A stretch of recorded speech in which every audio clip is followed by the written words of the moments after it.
Hello everybody. Today we're going to build a deck and we're going to play it a bit and it's going to be fun. So what I have in mind, I actually got a little crazy with a lot of new deck ideas last night.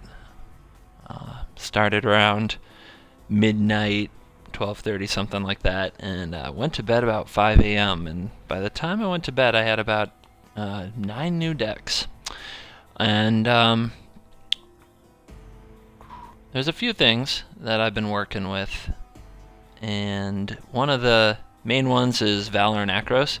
I had a video, Boros tokens deck, that really opened my eye to what you can do dropping this and then putting some creatures out, making some tokens, and pumping the team.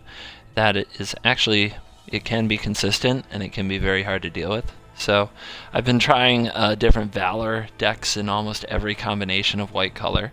So that's one of the things. The other is Aristocrats, which I've been building, I've been doing this since the set came out. I've been building Aristocrats decks in every single color around Nantuko Husk, every single color as long as it's black. For Henry Ford quote, for anybody who knows that joke or stupid reference.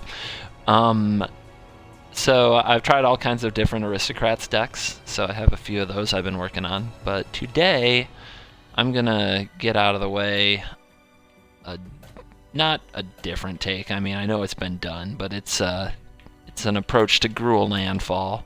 And I think that most people, I've been really enjoying my Gruul ramp deck.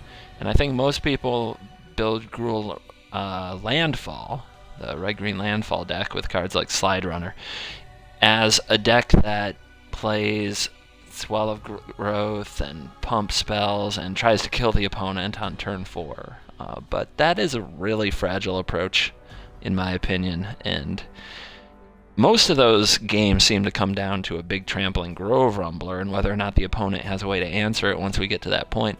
So I'm going to try something different, and again, it's not really original. I've seen it around, but I'm going to do my take on it, which is instead of trying to win fast, what I'm going to build is a Gruul ramp deck, similar to my other ramp deck, except it's going to have, instead of removal and sweepers like Radiant Flames, it's going to have these small landfall creatures in there. So, to apply pressure early, and then hopefully once we get to like the mid or late game, all that pressure that we applied early leaves the opponent with a low life total on the back foot, and we can finish them off with something like a huge burn spell, or a hard to deal with creature like a Gaia's Revenge. I also really want to try a Chandra's Ignition in this type of deck.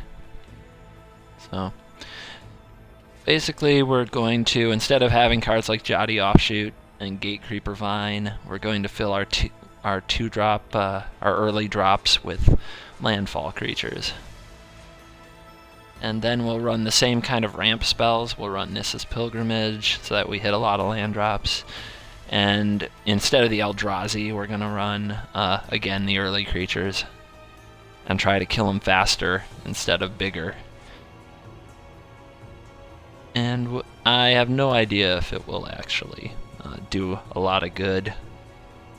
I haven't played it at all. We're just gonna try something brand new. Straight up brew on camera, which, hopefully that's fun. You guys should let me know if it's fun and if you enjoy it. I'll probably send this over to YouTube, as well as put it here on Twitch, and I'll probably write about it on Duels Diaries. Haunted Flower Duels Diaries, that's what you search for if you want to find that. And when I do, there will be all kinds of ways to comment and let me know if it's fun for you. If you learned something, if you got a good idea, if you just enjoy seeing me do and say embarrassing things.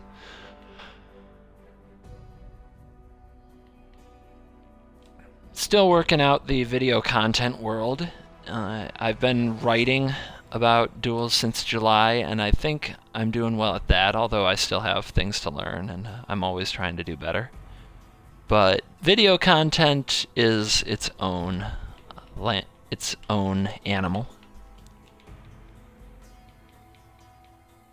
And I am still very much figuring out, what to make, how to make it, what to say, and things to do that my viewers will enjoy. So let's see. The mana curve it's up and it's down, but it's still the line we want. The slope is, it's right there. But it's obviously very important to get those 2 drops and then hit the right 4 drop, whether it's Moss, Grove Rumbler, Firebird, something like that, and then finish the game with those 6 drops. 3 of those 2 drops are X-Spells, Rolling Thunders, which may as well be 6+ drops. So there's that to keep in mind as well. It's more like 10, 5, 8, 2, and 8. So it's both an early game deck and a late game deck, which sounds unfocused, but we'll see. Maybe it can put a pressure up early that pays off in the late game.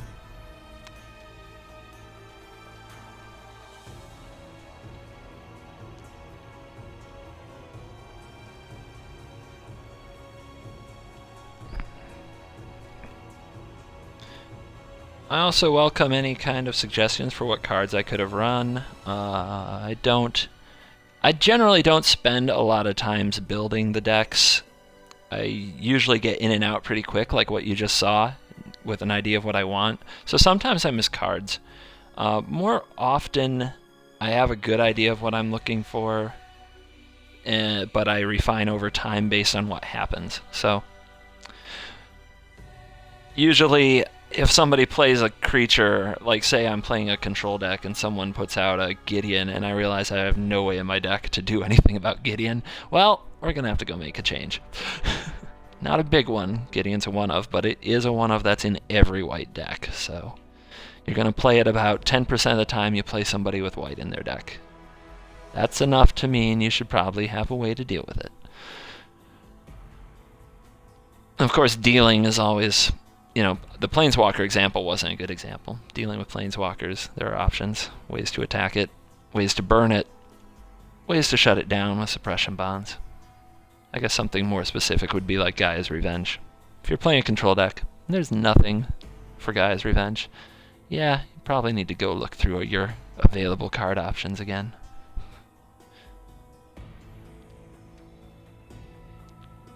And now we'll play the game of trying to find a game, which is often the game within the game, all by itself.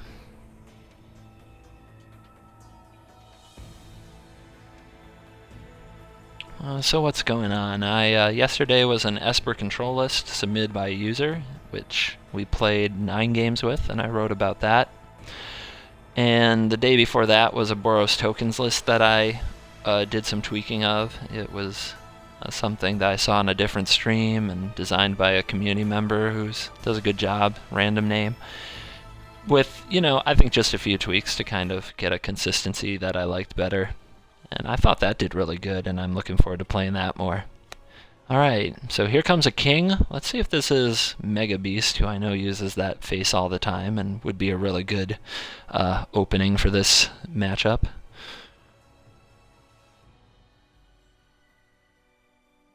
Let's see if it's somebody I know. Jesus with the beard, jewelry, and the face tattoo. And some serious bling on the neck. Nope, it's Captain Madness. Captain Madness.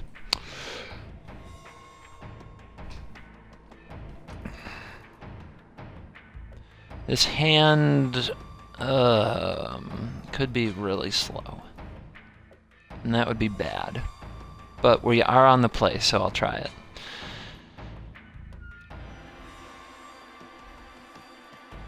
I think I want to use this now on the chance I draw a basic, because if I draw a basic, then these other two come into play tapped and we start to curb stomp. Let's see, there's 14 basics in the deck, so that's like a 1 in 6 chance. It'll be 13 after this. So, not a huge chance, but I think it's worth taking, because the difference that it makes in the game is pretty big. Since Nissa and Pilgrimage fetch forests, we're going to get a mountain. which actually that would bite us if we draw a Rogue's Passage. No, we're going to get Forest. There's a 1 of Rogue's Passage, and I want to be able to drop Gnarlid if I draw it. And I can't believe I had to think that hard about what to fetch with the wilds, but it happens.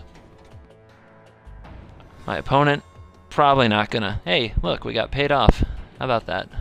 So glad we did some thinking. My opponent probably won't have quite as hard of a decision to make. Doesn't crack at all, so either forgot or trying to draw a few colors and figure out what he needs to fetch. And it looks like the decision is made.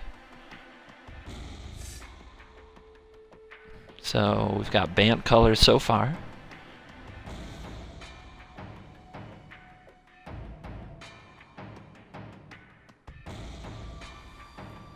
I can play around Acid Moss by using basics here, which is a ways off and not very likely, but may as well.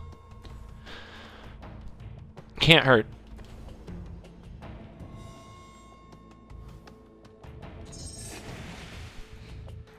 So, this is the deck's conundrum. It wants to get an early piece of pressure out there that the opponent has to deal with, rather than worrying about removing what they have. But then late in the game, we have some huge threats to make use of that mana that we ramp with, hitting all our landfall triggers. So, that's what we're going for. Bounding Crassus, if he makes a mistake of letting us attack, we want to be able to go right through it, so we're going to do this.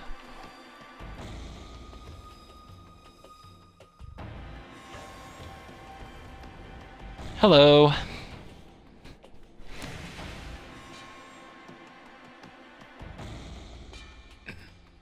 Now if he, does not block, good.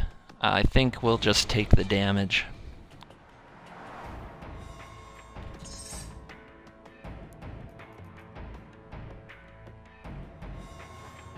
I'm also going to play Nissa because I'm not afraid of Bant having targeted removal to get rid of Nissa.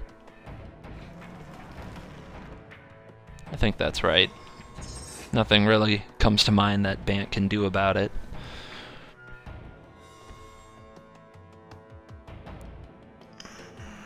Oh, Swedish Bob, hello. I guess this is a playback thing. Let me see.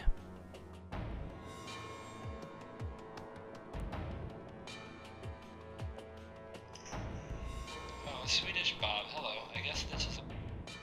Ah, okay. I thought there must be a problem with my sound. You're probably referring to predicting the Crassus, but I thought it looked pretty obvious.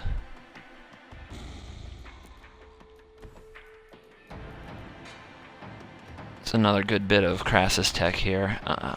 Now, Nissa attacking can walk into Gideon's Reproach, which isn't popular, but isn't worth the risk in my opinion. Remember, we have early game and we're pressuring him to make him deal with us, but we have late game too.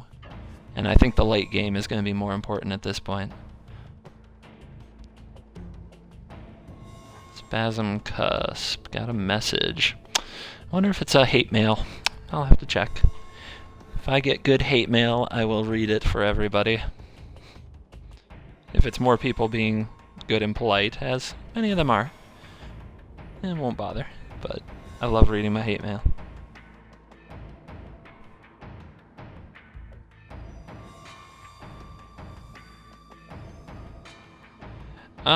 Some kind of a spammy advertisement-y thing.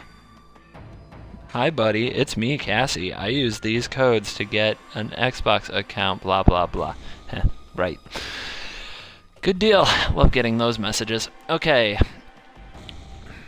We are not going to spike an Omnath. We want to play it and use it, but we can flip Nissa this turn.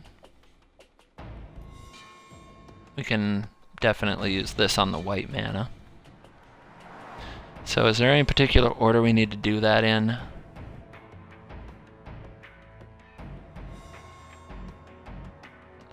So let's flip Nissa, let's Acid Moss the white mana, and we'll see what happens.